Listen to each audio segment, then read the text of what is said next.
Day 7, we were supposed to leave Kyoto to head west to Seto Nakai National Park and bike along the Shimanami Kaido Bridge that connects Japan's small islands in the Seto Inland Sea. Unfortunately, to our dismay, there was a typhoon that hit the area, disrupting our travels. All the trains were halted. And torrential rains have hit the western prefecture of Wakayama before Typhoon Lan's expected landfall on Tuesday. Video footage taken from the coast of Shizuoka Prefecture shows what weather officials say may be a tornado. It wasn't actually that bad in Kyoto, but we were told that most places were closed. This was in the semi-enclosed lobby of our hotel. So we had no choice but to book an extra night in our hotel in Kyoto and bunker in. Luckily, our hotel had a delicious buffet breakfast.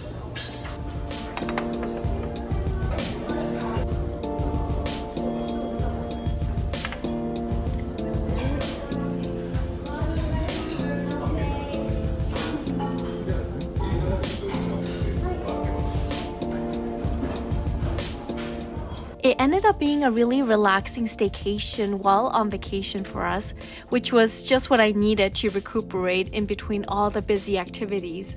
Luckily, we had plenty of snacks.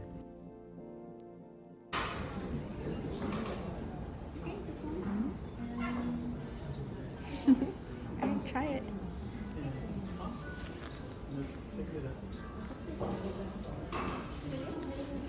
And this is how it came, just the original packaging. Yeah. Thank you.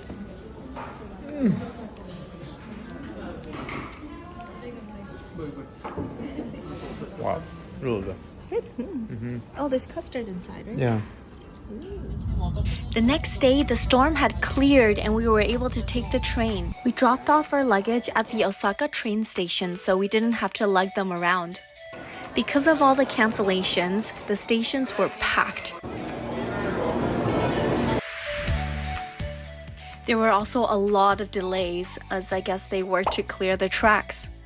We sat idly in this train for over 2 hours, but luckily we had a seat and food.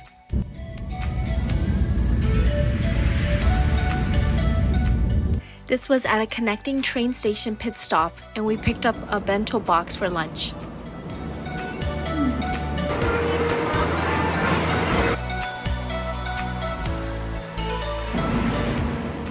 It was a long trek westbound, but at least it was very scenic along the way.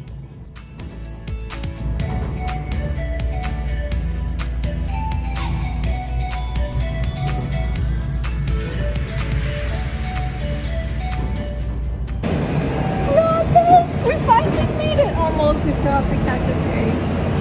Let's go. Let's go. We ensured to buy some rabbit food before getting on the ferry, as there's none for sale on the actual island.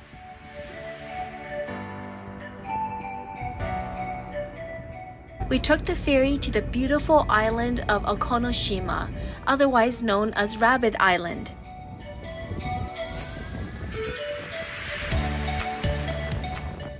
It was late afternoon by the time we got to the island. Oh no, baby's coming too hard and too fast. 4 kilometers an hour.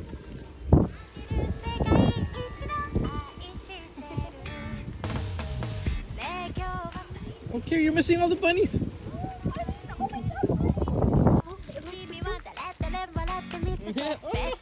Oh, you have 2 now. Oh no, baby's getting ambushed. Getting ambushed by all the bunnies.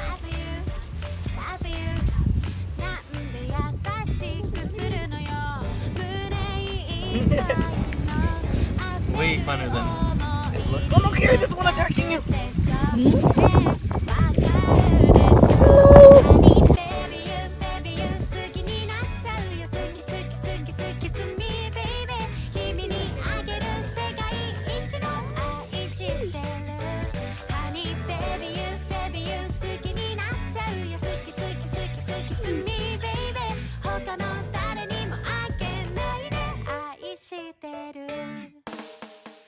Oh no, they're pushing the cabbage out of the way to get to the oh no.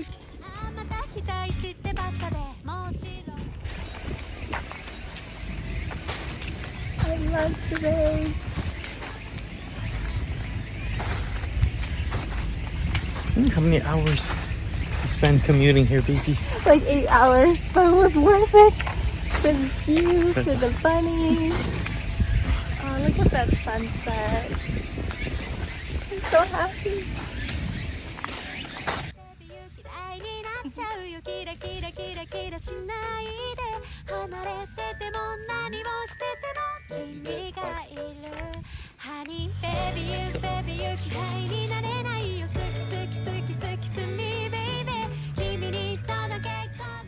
To our horror, we missed the last ferry out of the island because we were at the wrong port, and we didn't have any of our luggage.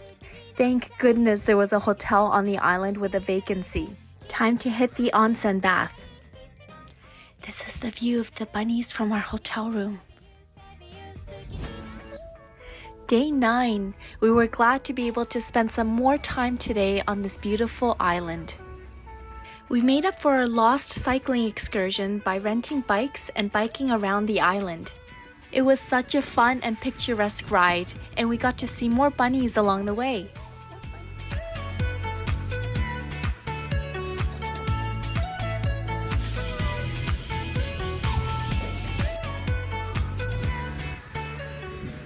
Oh no, baby, they're all coming to you. Oh my god! I almost ran over the bunny. Oh. Hi! Hello! Oh, we don't have any food. Sorry.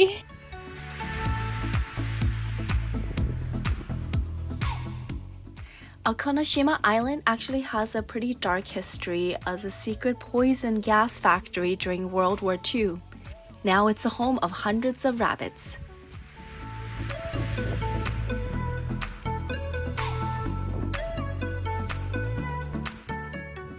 Time to take the ferry back to the mainland and make our way to Osaka.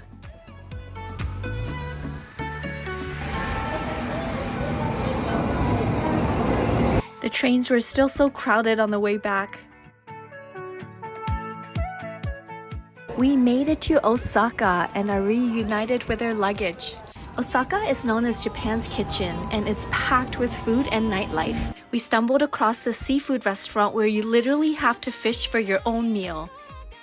The inside was decorated into a fishing boat with live fish in the water on either side.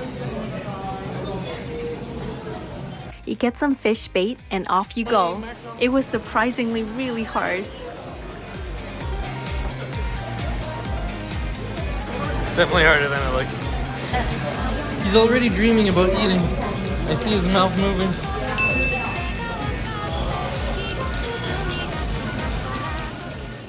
I thought we were gonna go dinnerless until finally a flounder.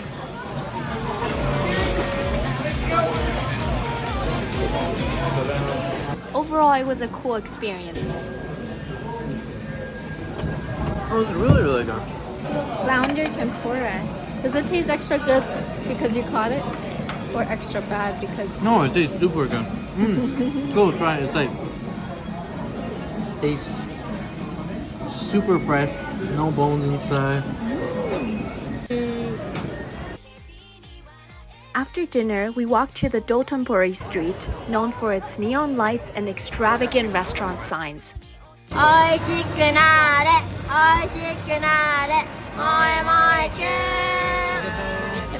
Of course, we had to try everything.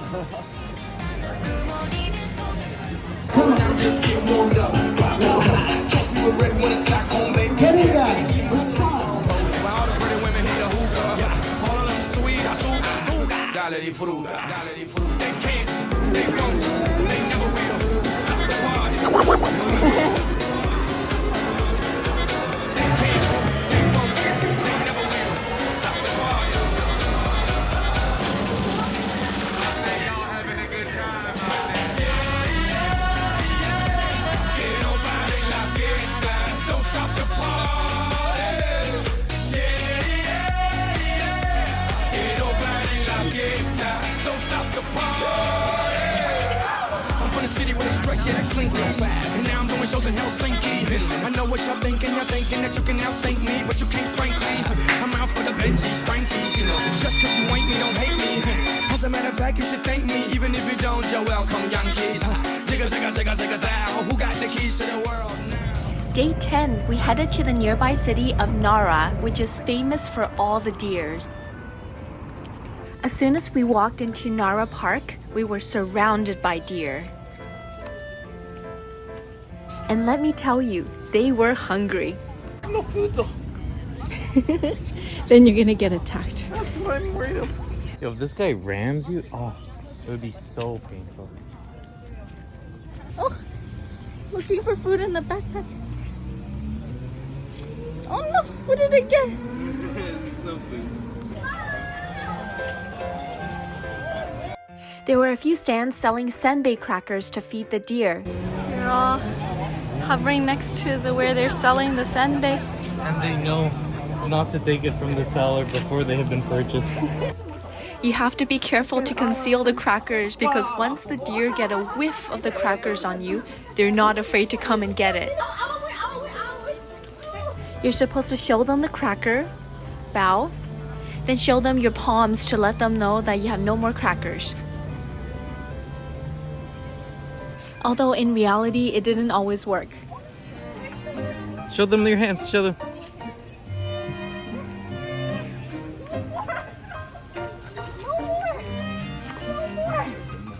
I'll tell you when there's no more. You're smarter than that, baby. Why is there only one hand up?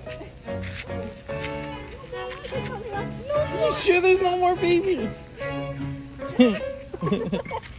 There were posted signs warning of the deer, and I can see why. It was a little scary how pushy they were, especially in a herd. Oh! It bit me! Ow! It bit me too!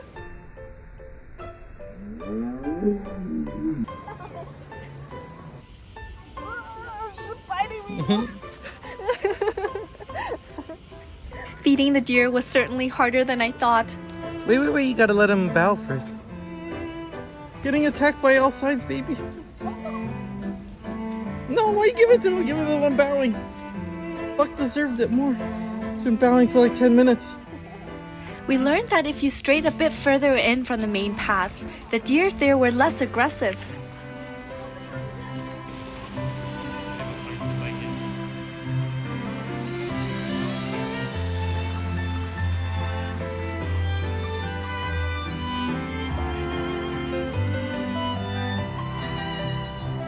Yo, these ones are so much more polite than the previous one.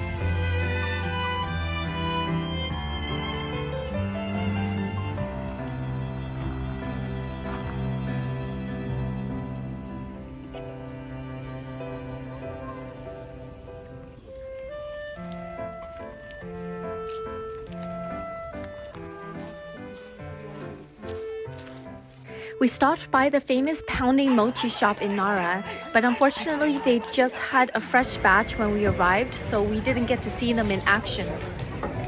We headed back to Kyoto for some lunch. Time for some more conveyor belt sushi.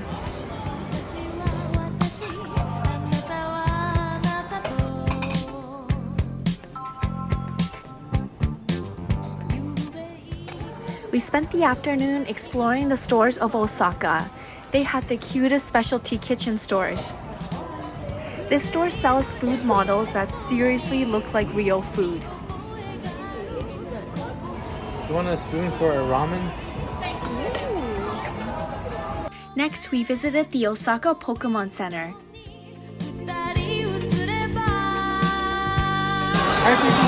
Got your wedding gift. Overall, it was quite crowded and I didn't see much. We went back to Dotonbori Street for more food for dinner.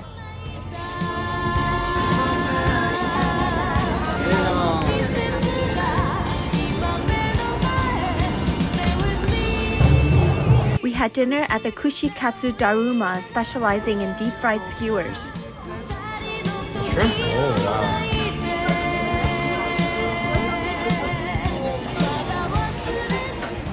Rhoda, we've been eating brie cheese wrong our whole life. This is brie cheese tempura, and it is much better than all of these cranberry brie cheese we've been doing. Oh my god. We finished the night with some duty-free shopping. Day 11, we had half a day left in Osaka, which meant that we had to squeeze in as much good food as we could. First stop was Mizuno, this Michelin star restaurant specializing in okonomiyaki, or savory Japanese pancakes. The place was pretty small, and we sat across the bar watching the chef make our meals.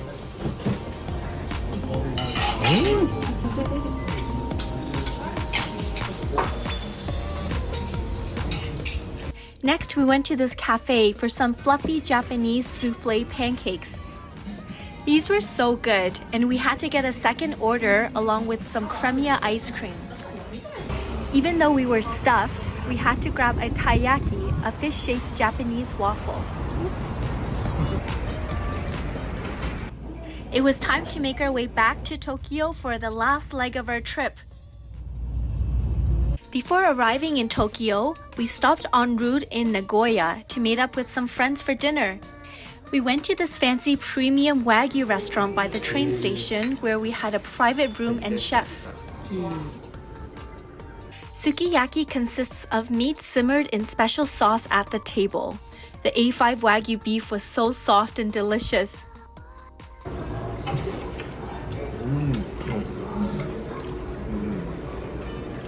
It's like eating soft bread. Not even like It just falls apart. We also had shabu shabu, which is a Japanese hot pot dish.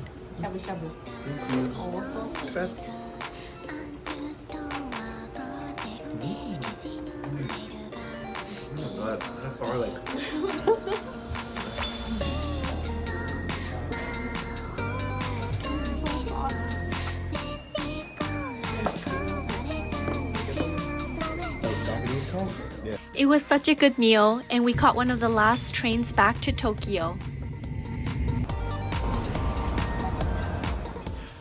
Day 12, this was our last full day in Japan, and today was a day of exploring. We checked out some vintage handbag stores in Shinjuku. I would say their prices were still quite high, but I did end up picking up a small Chanel classic flap.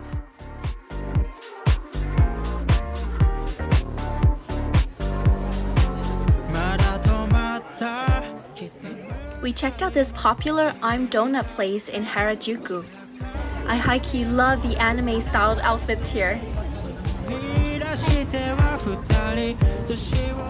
We got an assortment of their donuts to try. very light, doughy texture. It tastes good too, not too sweet. Okay, this is the pistachio stuffed version, and amazing.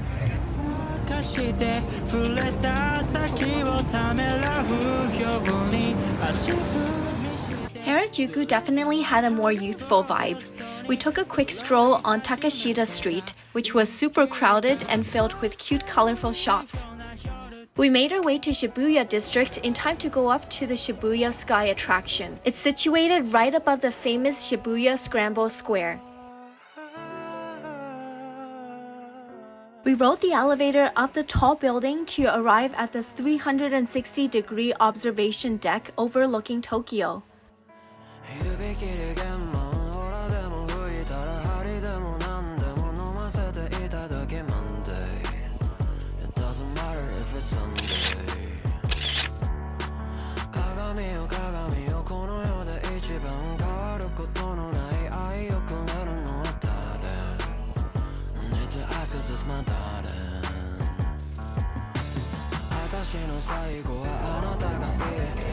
It was beautiful to see the Tokyo skyline during the day and night. For our last dinner in Japan, we went to this restaurant overlooking Shibuya Square.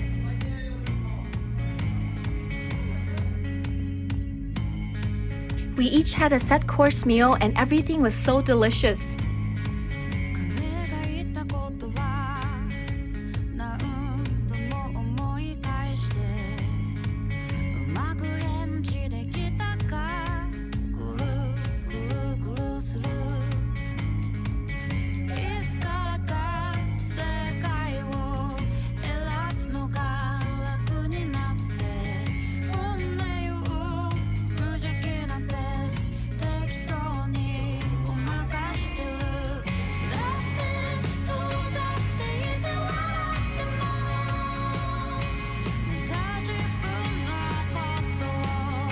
The next day, we headed to the airport to return to Toronto.